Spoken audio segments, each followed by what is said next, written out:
अभी देखो, हमें दो फिनोमेना पढ़ने हैं ज्योमेट्रिकल ऑप्टिक्स में, एक रिफ्लेक्शन और एक रिफ्रैक्शन। सिंपल, ठीक है। तो सबसे पहले हम क्या पढ़ लेते हैं,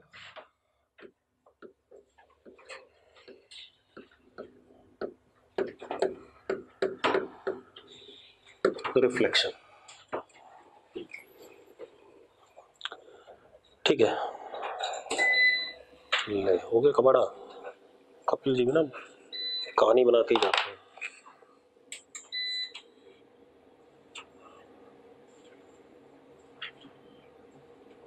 अच्छा, अब हमें क्या पढ़ना है, सबसे पहले रिफ्लेक्शन। ठीक है, तो रिफ्लेक्शन हम लोगों ने 10th क्लास में पढ़ा है कि नहीं पढ़ा है? पढ़ा है 10th क्लास में। लिखो जरा, लिखो phenomena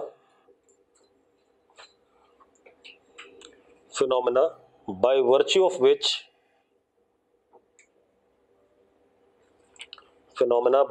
of which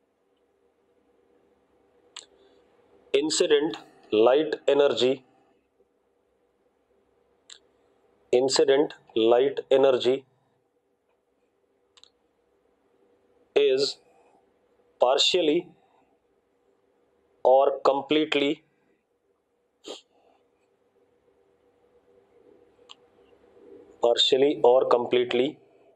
sent back into same medium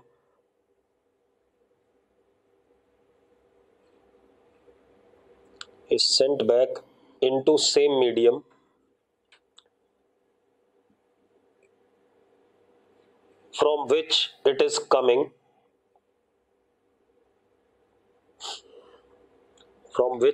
coming, ये क्या हो गया,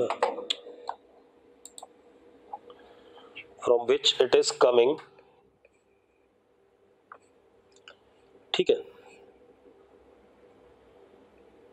after being obstructed by surface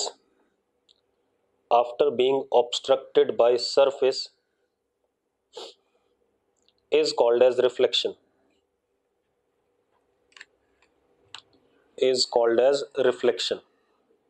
ठीक है। अब मेरी बात ध्यान सुन लो भाई, दोबारा से रिपीट कर देता हूं तो आपको शायद क्लियर हो जाए। मैंने क्या कहा, ऐसा फिनोमेना जिसमें लाइट एनर्जी पार्शियली या कंप्लीटली वापस अपने सेम मीडियम में चली जाती है जिससे लाइट एनर्जी आई थी। कब? जब वो किसी सरफेस से ऑब्स्ट्रक्ट हो तब। Such phenomena is called as what? Reflection. मतलब हमारे पास कोई ये ऑब्स्ट्रक्टिंग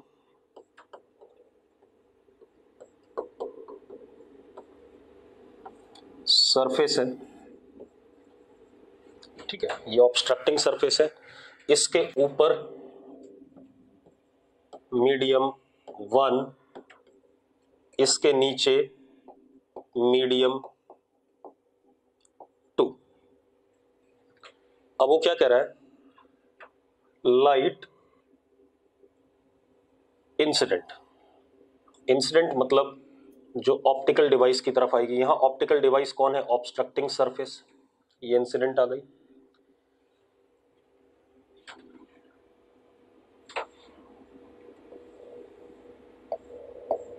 ये ऐसे चला गया, दिस इज ये इंसिडेंट रे और ये रिफ्लेक्टेड रे। 100% पूरी एनर्जी उधर चली गई। ये केस हो सकता है, हाँ या ना? देखो वापस सेम मीडियम में चला गया।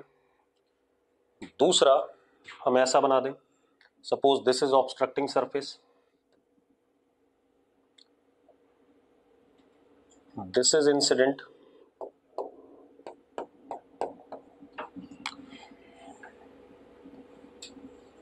This is reflected in same medium, और यहां ऐसे करके ये रिफ्रैक्टेड। अब यहां पर पार्शियल रिफ्लेक्शन, क्योंकि कुछ नीचे भी चला गया तो इसको हम क्या कहेंगे? Partial reflection. और इसको 100% क्या कहेंगे, रिफ्लेक्शन। ठीक है, इतनी बात क्लियर है।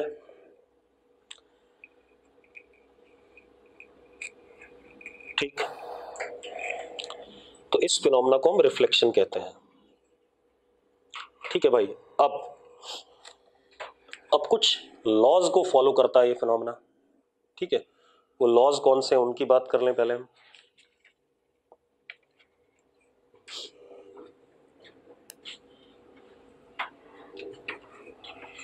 पहले लॉज लिखा दूंगा, मैथमेटिकल प्रूफ उसके बाद दूंगा। ठीक है, आपने 9th 10th में लॉज ऑफ रिफ्लेक्शन पढ़े हुए हैं। ठीक है,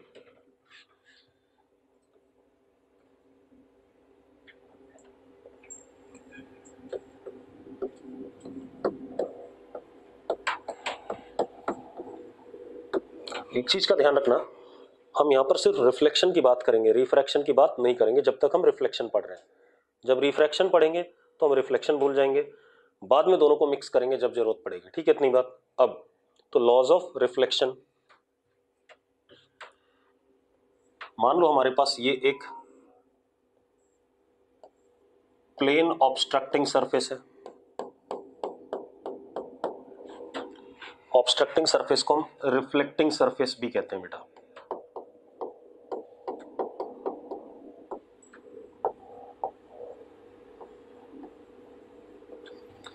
इसके ऊपर एक टाइप का मीडियम, इसके नीचे डिफरेंट टाइप का मीडियम। ठीक है, इतनी बात। अब सेम रिफ्लेक्टिंग सरफेस ऐसा भी हो सकता है, कर्व्ड। ठीक है, अब अगर हमारे पास इंसिडेंट लाइट ऐसे आती है,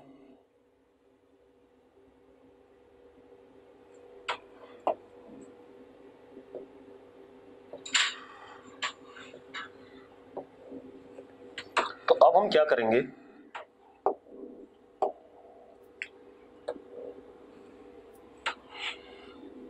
हम इस रिफ्लेक्टिंग सरफेस का यहां पर क्या बनाएंगे, नॉर्मल बनाएंगे।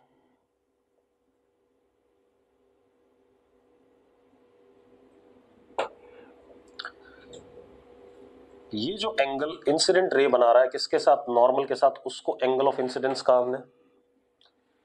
तो इसी तरीके से हमारे पास एक रिफ्लेक्टेड रे ऐसे चली जाएगी, ये एंगल आर, ये ऐसे, this is incident ray, this is reflected ray, this is normal. ठीक है, अब यहां आ जाए इस वाले में,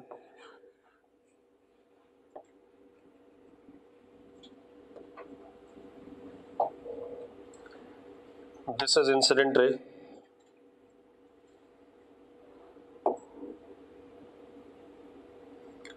यहां पर मैंने एक टेंजेंट सा बनाया,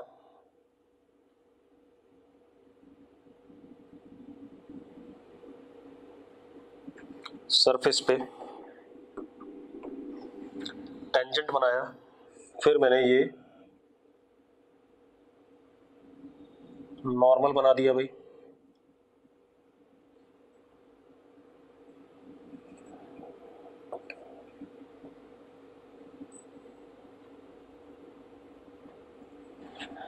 अब उसके बाद ये हमारे पास, हाय ये क्या हो गया,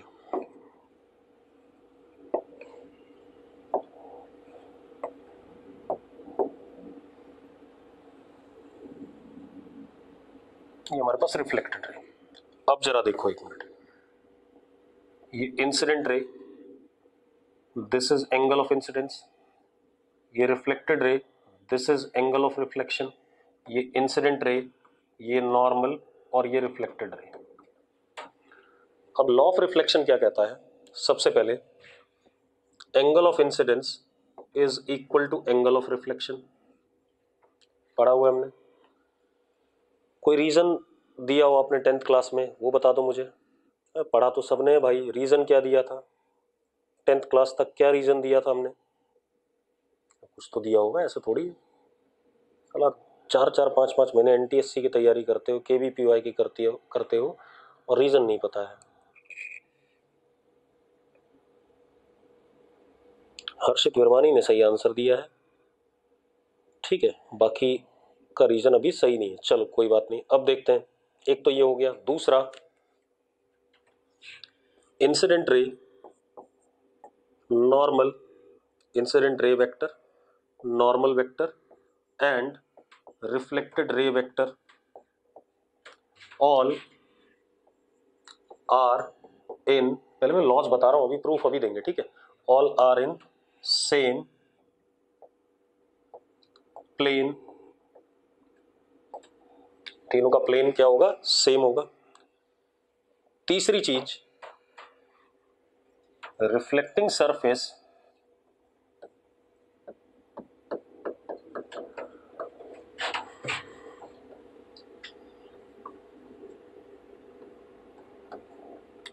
कैन हैव एनी शेप,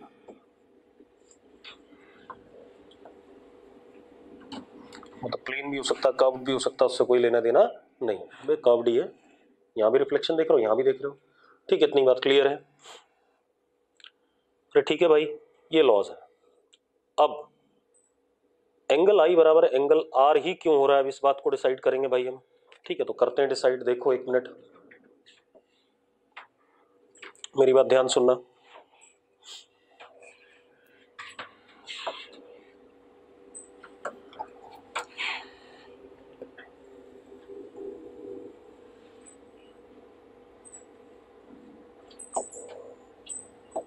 ये हमारे पास एक रिफ्लेक्टिंग सरफेस है,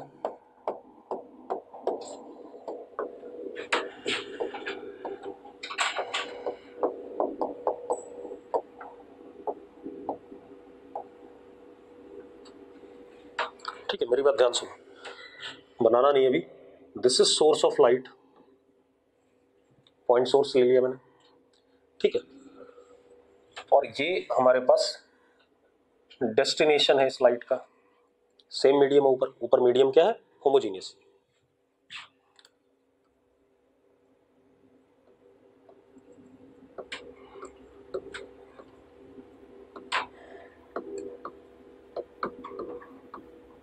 अब मेरी बात सुनो, एस से लाइट रिफ्लेक्ट होने के बाद डी पे जानी है, डायरेक्ट भी जा सकती थी, मुझे उससे मतलब नहीं, क्योंकि मैं क्या पढ़ रहा हूँ, रिफ्लेक्शन पढ़ रहा हूँ, तो मैं रिफ्लेक्शन को एनकाउंटर कराना चाहूंगा। तो एस से लाइट, मनकीरत एस से डी पे जानी है आफ्टर रिफ्लेक्शन, ठीक है। Mankirat, light must go from S to D after reflection, ठीक है, इतनी बात। तो बहुत सारे रास्ते हैं,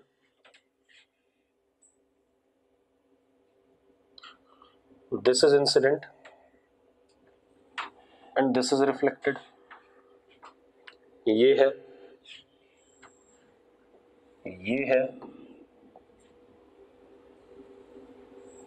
ये है, ऐसे हजारों रास्ते हैं, हाँ या ना। इनमें से, अरे नहीं बनाना भाई, इनमें से कौन सा रास्ता वो चूज करेगा यही डिसाइड करना है, ठीक है, इतनी बात। भाई इनमें से कौन सा करेक्ट है, स्वयं कह रहा शॉर्टेस्ट पाथ, अबे निकम्मे शॉर्टेस्ट पाथ ये था,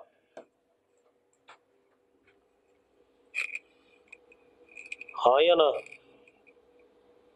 शॉर्टेस्ट पाथ तो ये है, लेकिन आफ्टर रिफ्लेक्शन की बात करनी है, ठीक है। तो शॉर्टेस्ट पाथ का कंसेप्ट नहीं है यहाँ पर, पहले तो ध्यान रखना। चलो पहले तो मैं इन सबको गायब करूं जो मैंने बनाए हैं।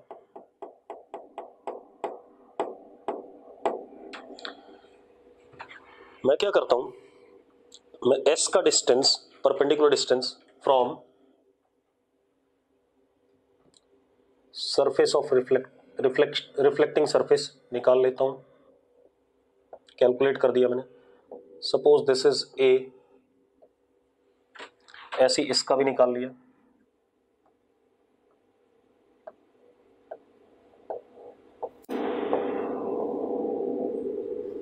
दिस इज बी, और इन दोनों के बीच में डिस्टेंस एल, ये भी कैलकुलेट कर। अब लाइट पहले मिरर, मतलब रिफ्लेक्टिंग सरफेस पे पड़नी है, रिफ्लेक्ट होकर के डी पे पहुंचनी है, तो कौन सा वाला पाथ लेना है उसने, ये एक हमारा प्रॉब्लम है। अब मैंने क्या करा, मान लो ये इंसिडेंट है,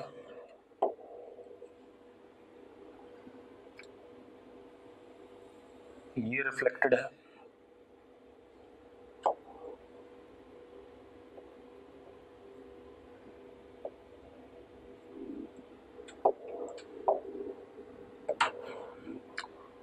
ये हमारा नॉर्मल,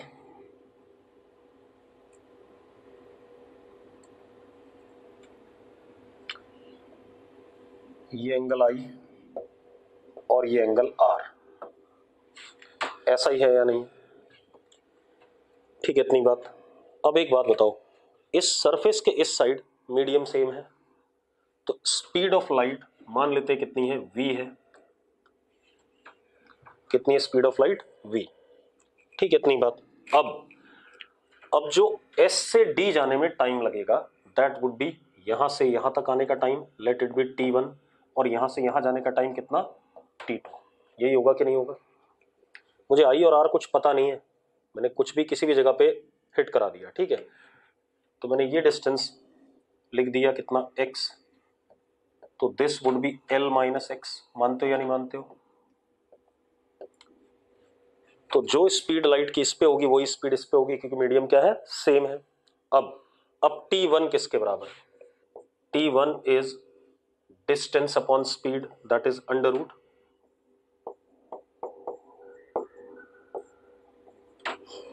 ठीक है। t2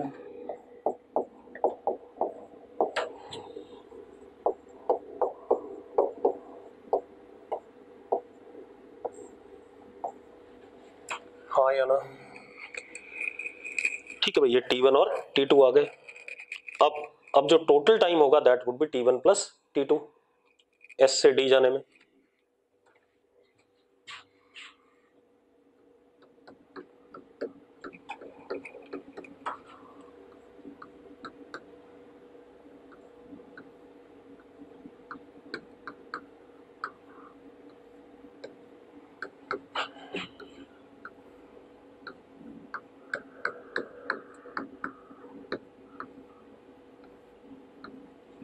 ये है या नहीं है? जल्दी बताओ।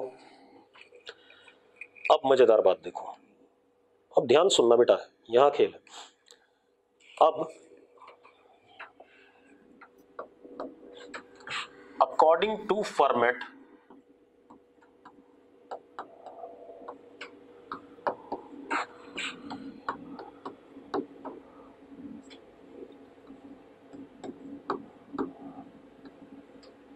according to Fermat, light travels on path of optimum time. Light travels on path of optimum time, ठीक है। फॉर्मेट के हिसाब से, according to Fermat, light travels on path of optimum time,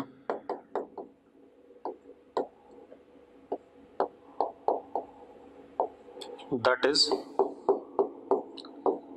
t minimum और t maximum। ये case हम exclude कर देंगे। क्यों कर देंगे? क्योंकि लाइट यहां से ऐसे जाकर के कहीं सरफेस पे पड़े पीछे, और इनफिनिट टाइम के बाद भी वापस आ सकती है डी पर, ठीक है। तो ये ध्यान रखना कि अगर हम रे ऑप्टिक्स की बात कर रहे हैं तो हमेशा लाइट एक जगह से दूसरी जगह जाने में मिनिमम टाइम लेगी। अब अगर रिफ्लेक्शन ना पढ़ रहे होते हम तो यहां पर इस सीधे रास्ते पे मिनिमम टाइम लेता, हाँ या ना? ठीक है, अगर हम रिफ्लेक्शन ना पढ़ रहे होते, लेकिन हमें क्या पढ़ना है, रिफ्लेक्शन करा के भेजना है, ठीक है।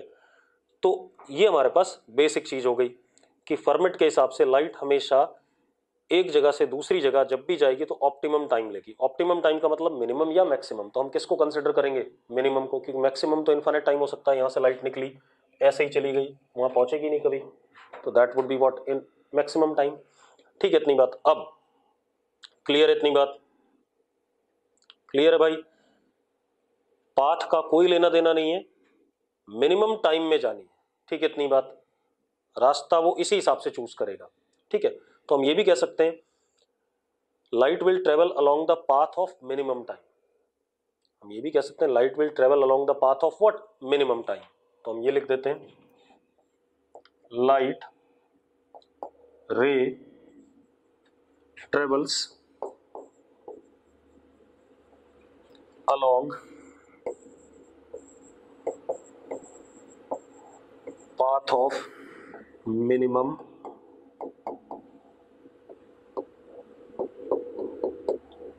time। क्लियर है भाई? मेहत कह रहा है मिनिमम टाइम वाला ही पाथ तो शॉर्टेस्ट वाला होगा। अब इसने पिछले साल भी सवाल नहीं करा, इसका मतलब है ना ये कराया था। एक बालक कुएं में डूब रहा था, उसको बचाने के लिए बाइक पे था, रिवर बोट भी, ठीक है, मनकिरत करी रिवर बोट।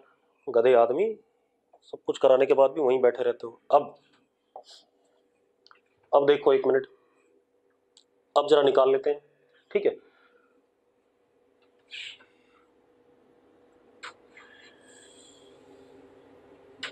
अब देखो भाई, यहां पर t is a function of what, x, और t मिनिमम वाले रास्ते पे हमें काम करना है, हाँ या ना।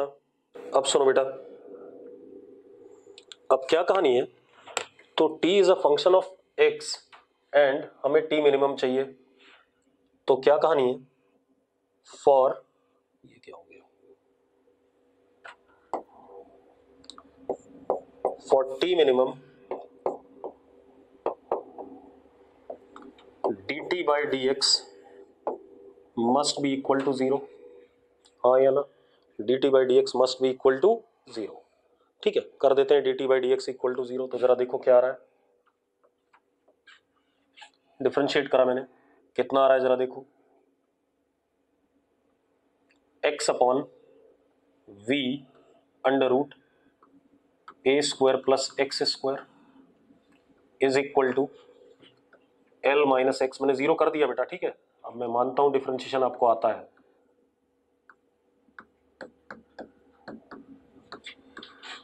मैंने dt बाई डी एक्स निकाला और उसको जीरो के बराबर रख दिया, ठीक है, थोड़ा समय भी बचाऊंगा, हाँ या ना भाई। dt बाई डी एक्स निकालने के बाद उसको जीरो के बराबर रख दिया, ठीक। अब मजेदार बात देखो, v से v भी कट गया, कट गया यार,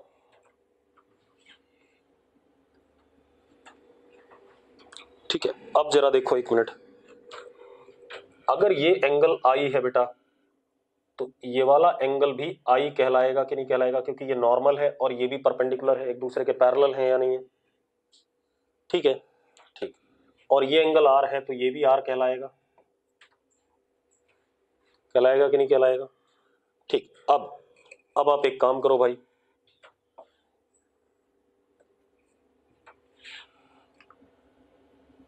x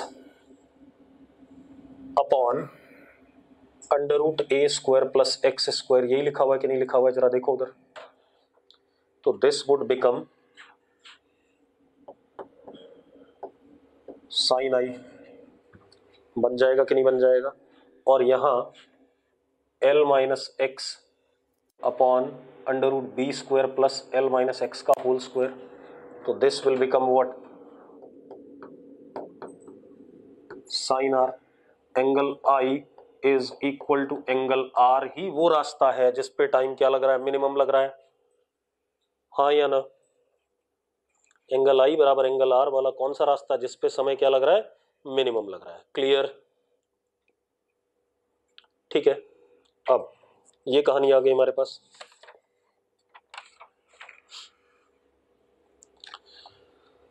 और ये तो हमने लिख ही दिया था कि किसी भी टाइप के सरफेस के लिए वैलिड है, चाहे वो प्लेन हो चाहे क्या हो, कर्व्ड हो, ठीक है, ये बात क्लियर है। अब हम बात करते हैं आगे। अब जरा देखो,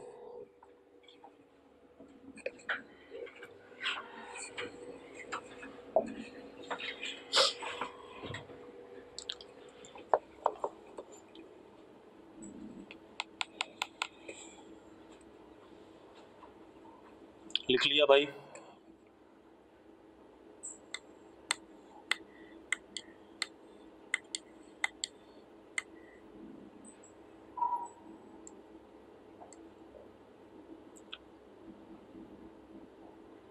एक बालक कह रहा साइन आई साइन आर क्या बताया? साइन आर कौन था ये? Aditi, sine I is equal to sine R क्या बताया, एक बार बताना। मैंने बताया था, कैसे बताया मैंने? यहाँ देख, ये पिंक वाला देख, ये x है और ये परपेंडिकुलर है इसका, तो x upon under root A square plus X square क्या होता है? अच्छा कर दिया, चलो ठीक है।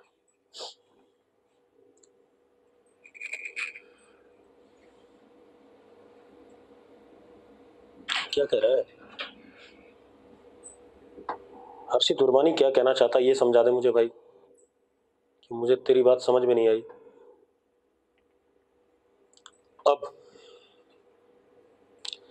अब लिखो टाइप्स ऑफ, भैया वहां पर पाई माइनस आर लिखना पड़ेगा, ठीक है? यहाँ कोई second quadrant third quadrant maths की बात नहीं हो रही है, ठीक, ये ध्यान रखना।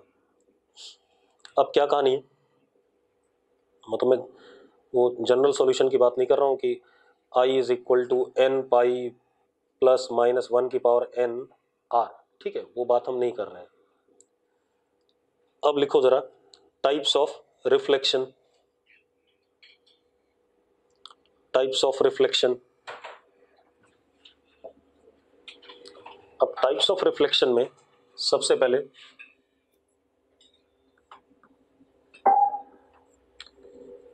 रेगुलर और स्पेक्युलर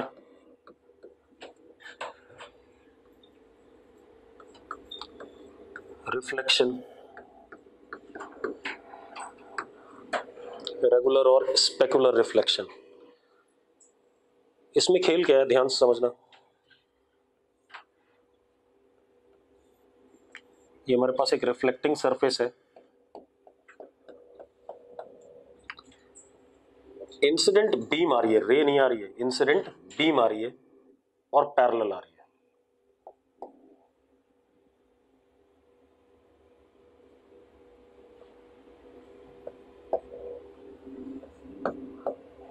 इंसिडेंट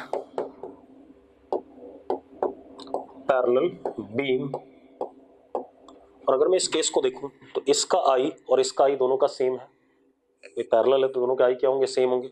आई सेम होंगे तो रिफ्लेक्टेड भी दोनों के आर भी सेम होंगे।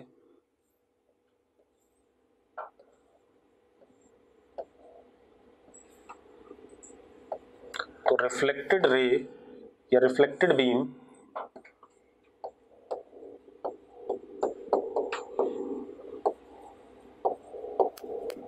पैरेलल होगी,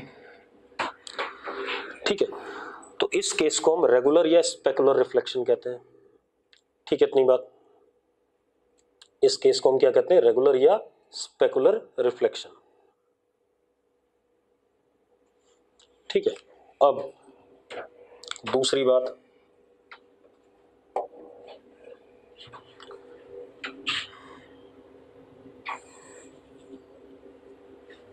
अगर हमारे पास मान लो ऐसा कोई रिफ्लेक्टिंग सरफेस है, अब पैरेलल बीम आ रही है,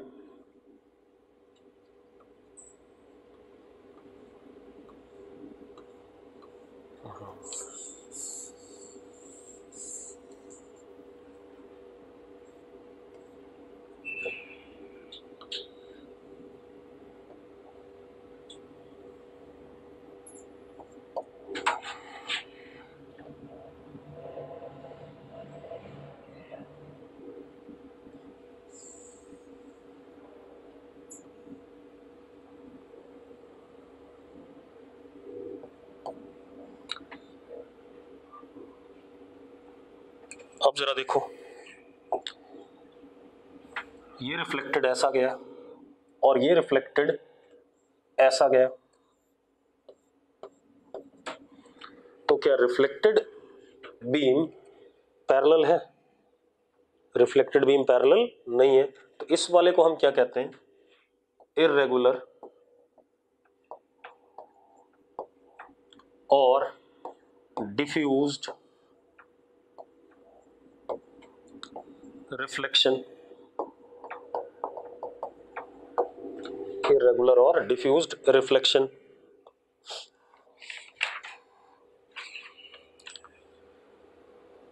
ठीक है भाई, अब इसके बाद आगे बात करते हैं।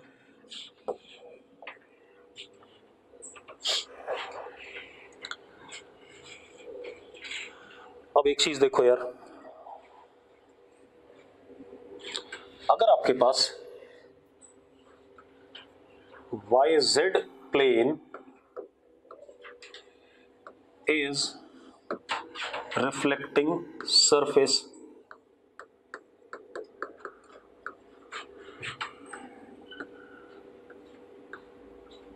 अगर YZ प्लेन एक रिफ्लेक्टिंग सरफेस है, ठीक है, मतलब मिरर है, ठीक, मतलब प्लेन है तो प्लेन हो गया, ठीक है, तो इसका नॉर्मल क्या होगा, आई कैप या माइनस आई कैप? इसका नॉर्मल क्या होगा, आई कैप होगा या माइनस आई कैप होगा? तो मैंने नॉर्मल यूनिट वेक्टर इसका ले लिया, N cap is I cap, ठीक है। अब आप एक चीज देखो, इंसिडेंट रे का unit vector A I cap plus B J cap plus C K cap, ये कह रहा हूं मैं। तो आपने बताना है रिफ्लेक्टेड रे का यूनिट वेक्टर, आपने क्या बताना है, आर कैप, ठीक है। अब आप एक चीज देखो, जो y कंपोनेंट है इंसिडेंट रे का और z कंपोनेंट है वो सरफेस के पैरेलल है या नहीं, अलोंग है, तो उनका तो कोई रिफ्लेक्शन होने वाला नहीं है। सिर्फ कौन सा, ये कंपोनेंट नॉर्मल है, ये क्या कर जाएगा, पलटी मार जाएगा। तो रिफ्लेक्टेड रे का यूनिट वेक्टर क्या आएगा हमारे पास, minus A I cap plus B J cap plus C K cap, ठीक है। इतनी बात मैथमेटिकली भी देखेंगे अभी से, मतलब ये तो मैंने ऐसे डायरेक्ट लिख दिया, अभी मैथमेटिकली भी प्रूव कर लेंगे इसे।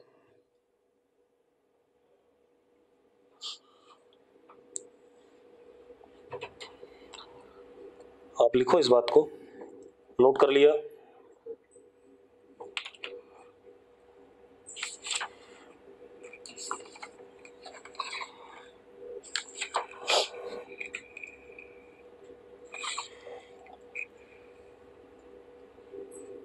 चलो अब लिखो जरा, whenever reflection takes place, whenever reflection takes place, component of incident ray parallel to reflecting surface, component of incident ray parallel to reflecting surface remain unchanged,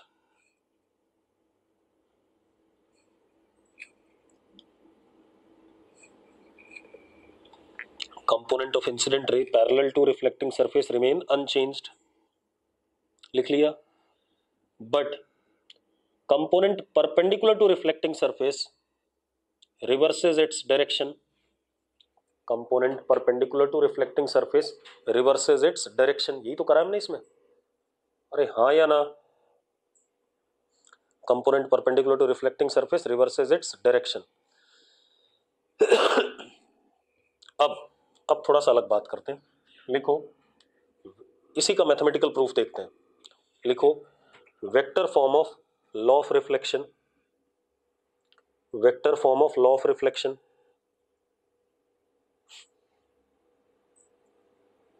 vector form of law of reflection, जरा देखो अब एक minute. हाँ,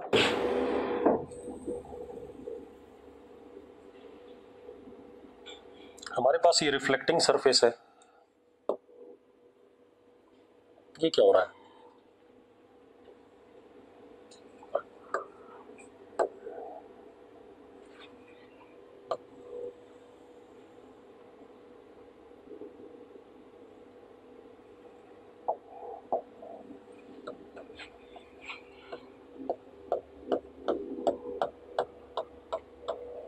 ये reflecting surface है, ठीक है।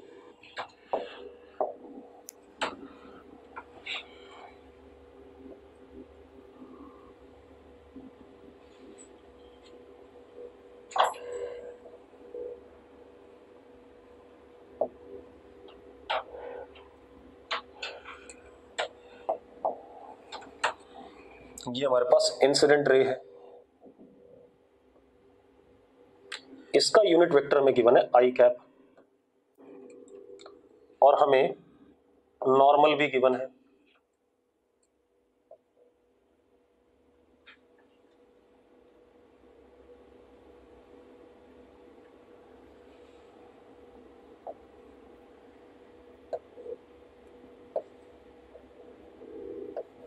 This is an cap.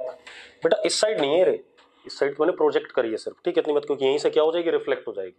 ठीक है, अब हम बनाते हैं रिफ्लेक्टेड वाला।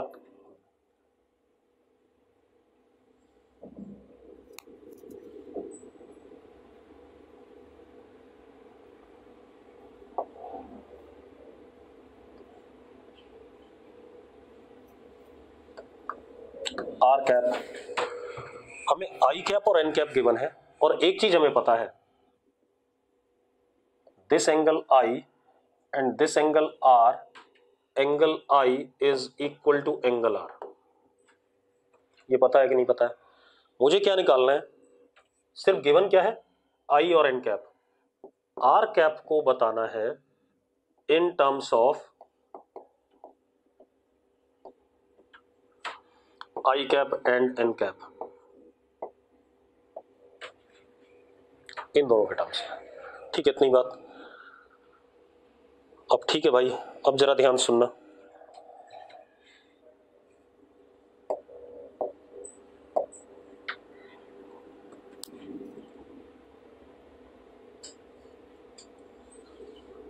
आपने कंस्ट्रक्शन करा ऐसे,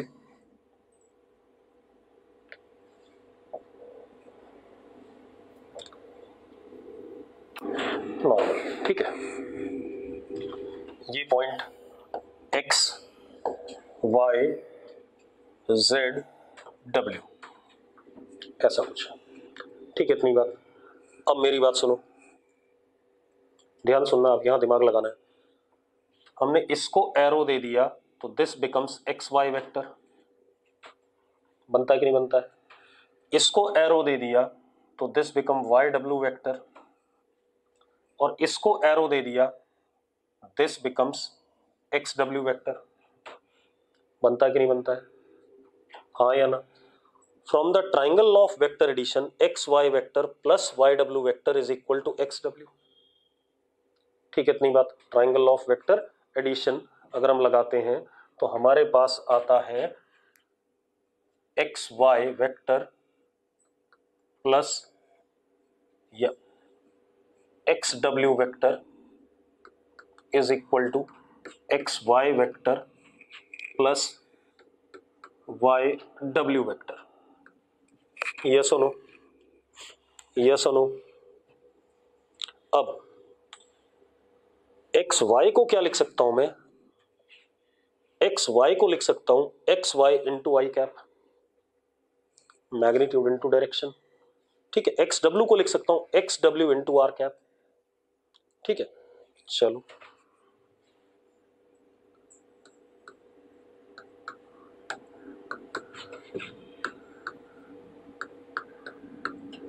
और इसको लिख सकता हूं ट्वाइस ऑफ जेड डब्ल्यू, क्योंकि ये दोनों ट्राइंगल क्या कनकरेंट है, आपको पता है, ज्यादा मुझे बताने की जरूरत नहीं है। आप खुद देखो, एंगल आई बराबर एंगल आर है, तो ये एंगल आर हो गया और ये एंगल आई हो गया और ये कॉमन है 90 डिग्री, सब कुछ क्या है, कनकरेंट है। ठीक है, तो मैं इसको क्या लिख देता हूं, टू जेड डब्ल्यू और डायरेक्शन क्या है इसकी, एन कैप जेड डब्ल्यू की। ये सुनो, लिख सकता हूं भाई। अब अगर मैं एक्स डब्ल्यू से डिवाइड करता हूं पूरे एक्सप्रेशन को, एक्स डब्ल्यू से डिवाइड कर रहा हूं, तो एक्स डब्ल्यू से अगर मैं डिवाइड करता हूं तो R cap is equal to I cap plus twice Z W upon X W into N cap. बन रहा है या नहीं बन रहा है, जल्दी बताओ मुझे। अब एक्स वाई और एक्स डब्ल्यू बराबर हैं कॉन्ग्रुएंसी से, ठीक है, इतनी बात। अब Z W upon X W is what, this angle, cos of this angle, cos R या कॉस आई। अरे यार, बेस अपॉन हाइपोटेन्यूज, ठीक है, कॉस आई लिख सकते हैं। तो R cap is equal to I cap plus twice cos I N cap. ठीक है भाई, लेकिन मुझे आंसर आई कैप और एन कैप के फॉर्म में चाहिए था, एंगल ऑफ इंसिडेंस के फॉर्म में नहीं चाहिए था। ठीक है, अब आप एक काम करो, मैं कुछ लोगों से पूछ लेता हूं। आई कैप डॉट एन कैप कितना आएगा? आई कैप डॉट एन कैप कितना आएगा?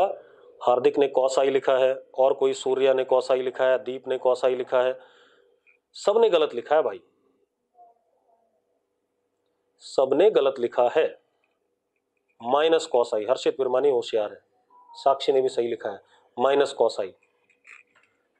तो सूर्या तो मरेगा साला, 90 माइनस आई का क्या मतलब, बट गधा आदमी, माइनस कॉस आई।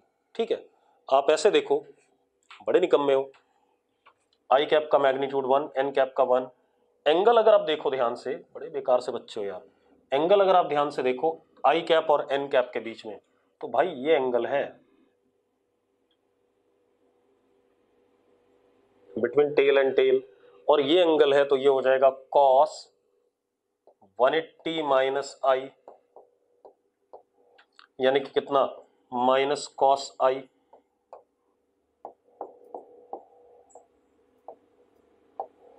तो कॉस आई को क्या लिख सकता हूं मैं, माइनस आई डॉट एन लिख सकता हूं या नहीं लिख सकता हूं?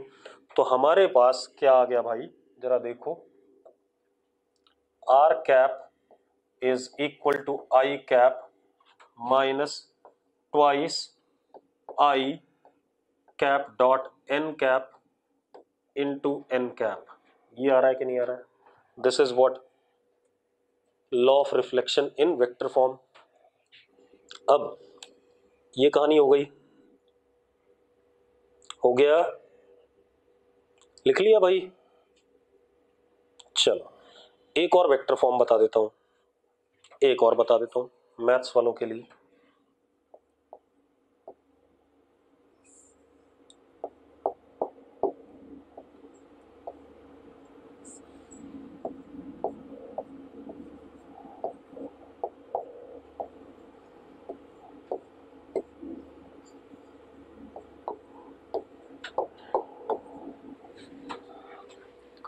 क्लियर है? मैथ्स वालों को क्लियर होना चाहिए भाई। तीनों एक ही प्लेन पे हैं, और अगर तीनों एक ही प्लेन पे हैं तो स्केलर ट्रिपल प्रोडक्ट क्या होगा, जीरो, वॉल्यूम जीरो होगा। ठीक है, इतनी बात, ये कहानी है। इसको कैसे भी लिख सकते हो, N cross R dot I, ठीक है, या R cross I dot N, कैसे भी लिख लो, सेम रिजल्ट आएगा। आपको मैथ्स में बताया जाता है A B C is equal to B C A is equal to C B A, ऐसे ही बताते हैं ना कुछ साइक्लिक ऑर्डर में। जीरो है तो किसी भी ऑर्डर में लिख ले लड़की, ठीक है, तो वॉल्यूम का कोई फर्क पड़ेगा नहीं। अब इस साइक्लिक में तब चेक करते हैं जब नॉन जीरो वैल्यू हो, जब जीरो है साला कैसे भी लिखो हमेशा सेम आएगा। ठीक है, अब ये हमारे पास लॉ ऑफ रिफ्लेक्शन हो गया। अब जरा पिछला सवाल करते हैं इसी के हिसाब से। देखो भाई,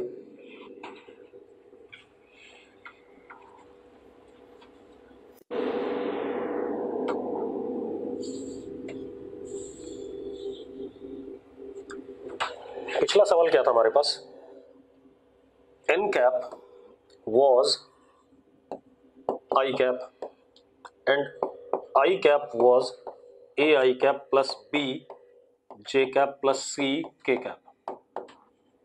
ऐसा ही था कि नहीं था? अब मुझे बताना था आर कैप, इस फॉर्मूले को यूज करें हम, तो यूज कर लेते हैं भाई, जरा देखो। ठीक है, आर कैप यहां लिखता है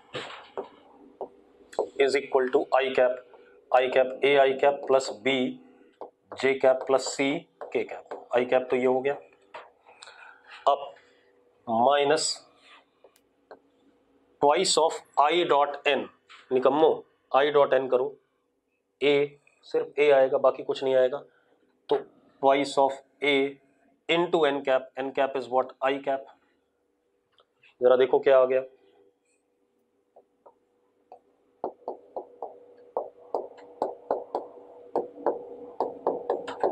जो मैंने बात बोली थी वो आ गई कि नहीं आ गई? क्लियर है? ठीक है भाई, कोई इशू है इस चीज में? कोई इशू नहीं है ना। एक क्वेश्चन और करते हैं।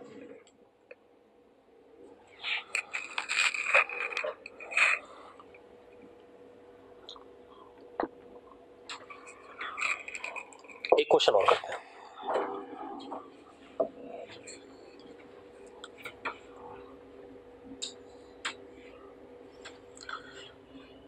एक plane mirror X Z plane में है, नहीं, हाँ एक्स जेड में है। एक प्लेन मिरर एक्स जेड में है, एक्स जेड, एक्स नीचे वाई ऊपर। रुक जा रुक जा रुक जा, तो ऐसे देखिए,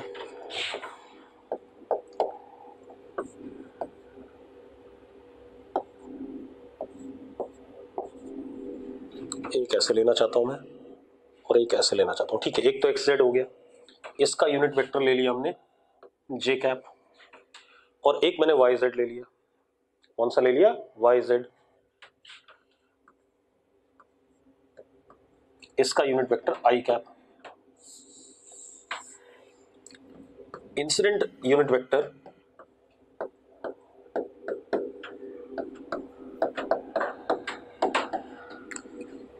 ठीक है, ऐसा कुछ अगर हम ध्यान से देखें,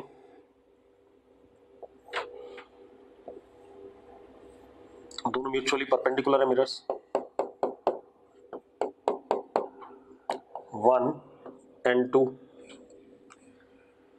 लाइट 1 पे पड़ती है, एक बार रिफ्लेक्ट होकर के फिर 2 पे जाती है, और 2 से फिर रिफ्लेक्ट होकर के फाइनल जाती है। This is final.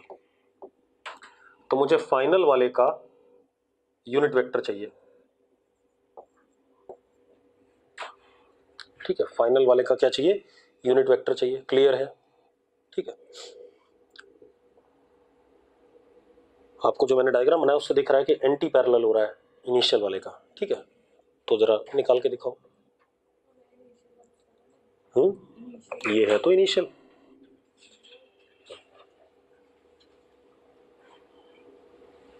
चलो अब डायग्राम मत देखो, छोड़ दो डायग्राम। डायग्राम देखने से दिमाग में एक फालतू सी चीज आ जाती है। देखो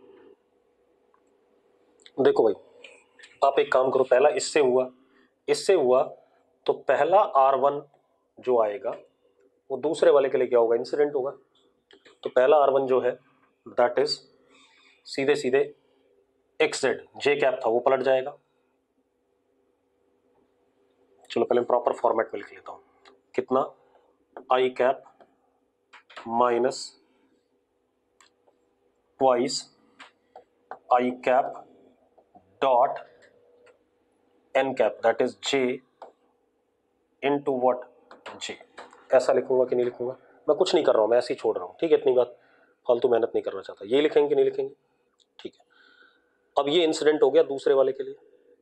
ठीक है, तो final reflected is R1 cap minus twice R1 cap dot I cap into I cap. ये सुनो, अब मैं क्या करने जा रहा हूं बेटा? वैल्यू डालने जा रहा हूं R1 की।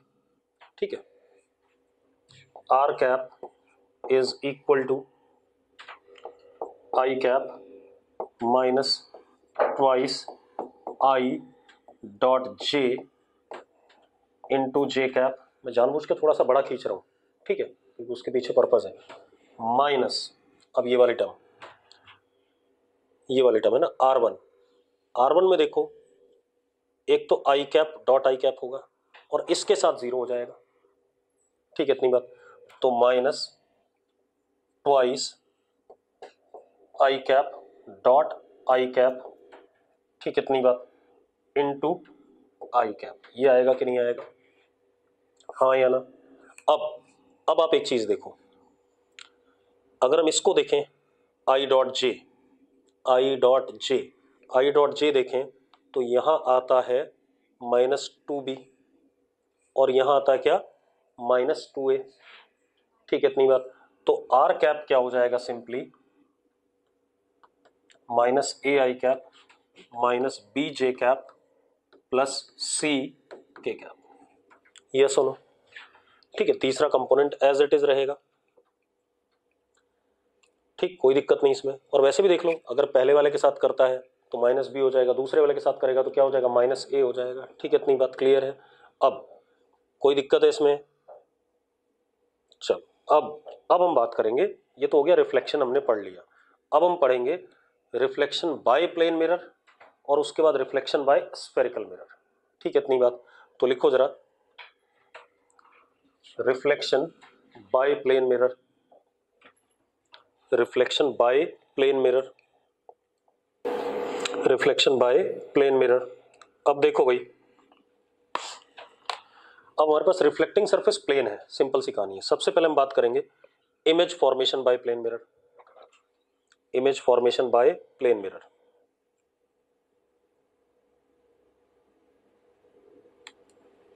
Image formation by plane mirror.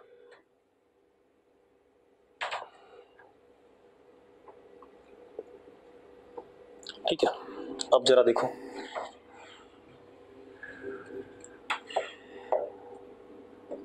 और इसमें लिखो केस 1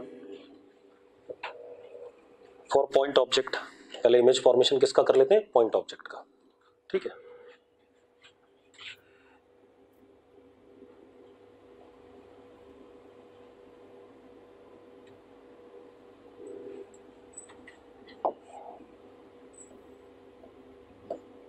ये हमारे पास बेटा प्लेन मिरर है, यहां ऑब्जेक्ट है, पॉइंट ऑब्जेक्ट। ठीक है, अब एक चीज ध्यान दो, ये पॉइंट ऑब्जेक्ट है तो उससे इनफाइनाइट मैनी रेज निकल सकती हैं और वो सारी एक ही जगह इंटरसेक्ट कर रही होंगी। कहां पर, ओ पर। अबे ओ से ही निकल रही है हर जगह, तो क्या चीज, हाँ स्फेरिकली रेडियल। ठीक है, फिर वो रेज कुछ मिरर के ऊपर पड़ेंगी, कुछ इधर उधर से निकल जाएंगी। ठीक है, तो जो मिरर के ऊपर पड़ेंगी वो रिफ्लेक्ट होंगी, फिर रिफ्लेक्ट होंगी तो रिफ्लेक्शन के बाद जहां पर वो रिफ्लेक्टेड रेज इंटरसेक्ट करेंगी वहां पर क्या बनेगा, इमेज बनेगा। ठीक है, अब एक चीज और, क्या सारी रेज रिफ्लेक्ट हो रही हैं जो ओ से निकल रही हैं, नहीं। इसका मतलब इमेज की इंटेंसिटी ऑब्जेक्ट्स की इंटेंसिटी से कम है। अगर नेकेड आई से ऑब्जेक्ट को देखें और इसके इमेज को देखें तो इमेज थोड़ा सा कमजोर दिखाई पड़ेगा। फोटो इसीलिए हमेशा कमजोर आती है। ठीक है, क्योंकि इंटेंसिटी हमेशा क्या होती है, वीक होती है। जो आप नेकेड आई से देखते हो, चाहे कितना बढ़िया कैमरा बना ले हम, ठीक है, साला 122 मेगापिक्सल के कैमरे आ रहे हैं फालतू में मोबाइल में, वो एक्चुअल में होते नहीं 122 के।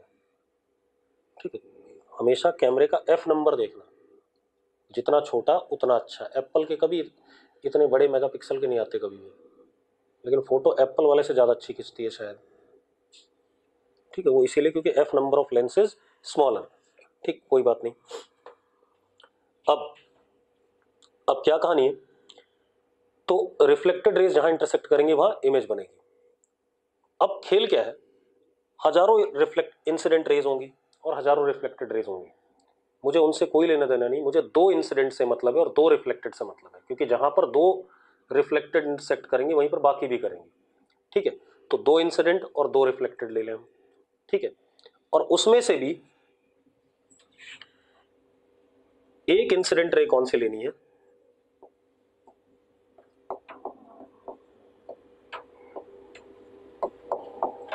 ताकि सिंपल सा डायग्राम बने। मतलब मस्ट गलत बात है, one incident ray must be eight normal incidence,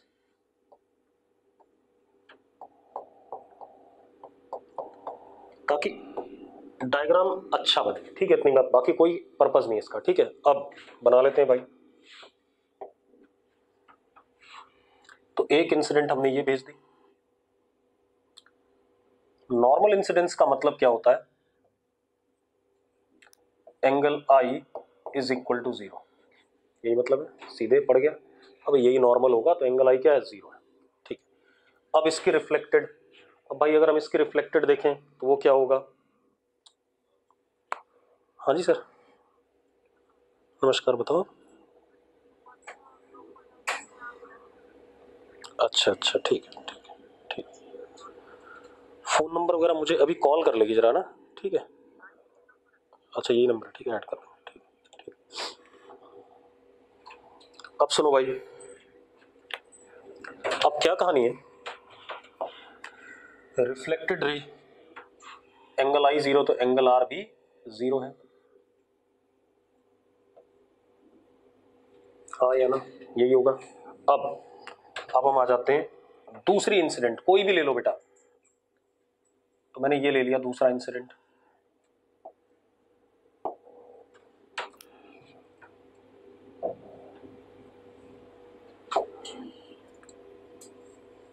ये नॉर्मल, हाँ या ना। अब ये नॉर्मल, तो ऐसे करके उतने ही एंगल पे क्या, रिफ्लेक्टेड।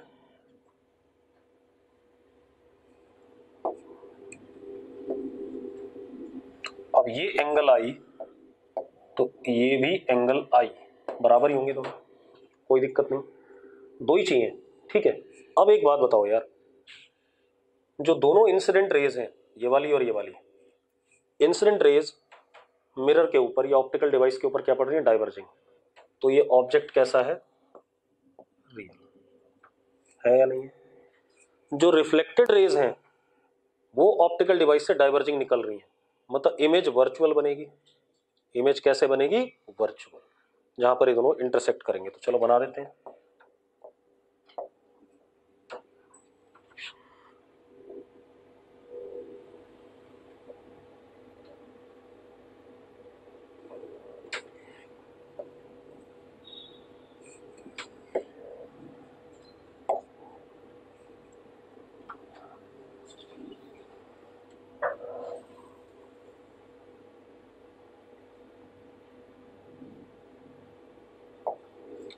यहां पर हमारे पास क्या बन गया, इमेज, और कैसा इमेज, वर्चुअल, ठीक है। इतनी बात। एक चीज और है, अगर हम ध्यान से देखें तो ये ट्राइंगल और इधर वाला ट्राइंगल कनकरेंट है या नहीं, ठीक है। तो अगर मिरर के रिस्पेक्ट में मैं ये डिस्टेंस देखूं, distance of image that is M I, तो that would be equal to distance of object that is M O, हाँ या ना। अब ये डिस्टेंस और ये डिस्टेंस क्या होगा, बराबर होगा, कनकरेंट ट्राइंगल है। अभी ये मत कराओ कि प्रूव करा दो कनकरेंट, तो 9 दोबारा करनी पड़ेगी हमें। अब ये कहानी आ गई। एक और चीज कर सकता हूं मैं, normal distance of image with respect to mirror, ये वाला वेक्टर, यही हुआ ना, X of image with respect to mirror, और इधर हुआ X of object with respect to mirror. लिख देता हूं,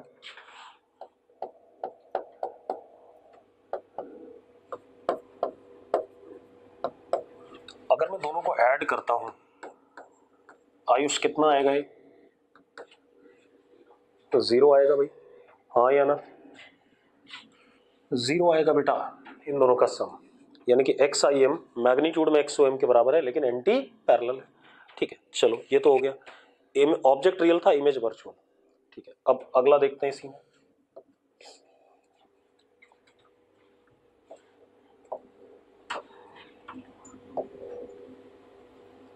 ये प्लेन मिरर है भाई हमारे पास,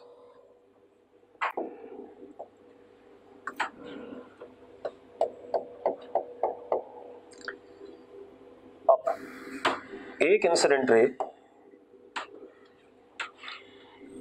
ऐसा आया,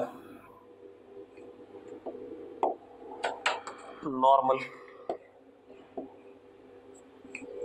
और एक इंसिडेंट रे ऐसा आया किसी एंगल पे,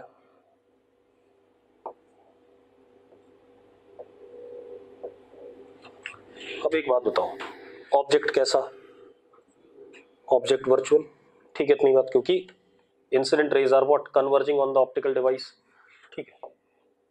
तो कहां है ऑब्जेक्ट, वो भी देख लो भाई,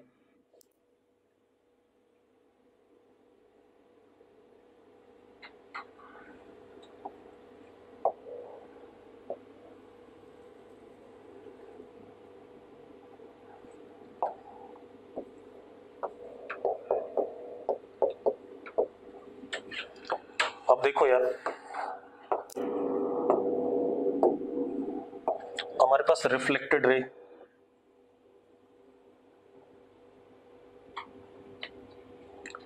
ये आ गई, और एक रिफ्लेक्टेड रे, जरा देखो पहले तो हम ये नॉर्मल बना दें।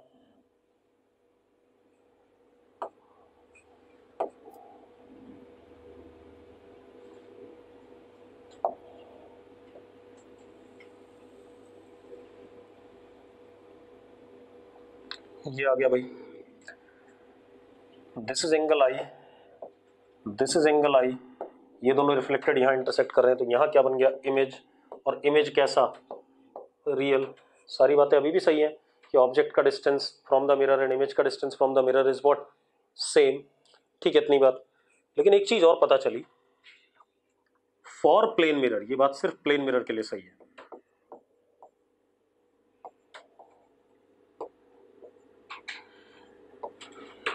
If O real, then I virtual। ये बात प्लेन मिरर के लिए बिल्कुल सही है। ठीक है, इतनी बात। बाकी के लिए हो भी सकती है, नहीं भी हो सकती, बात की बात है। If O virtual, then I real। ये बात ध्यान रखना भाई। क्लियर है, क्लियर है। आज इतना ही निपटाएंगे, ठीक है, कल बात करेंगे बाकी।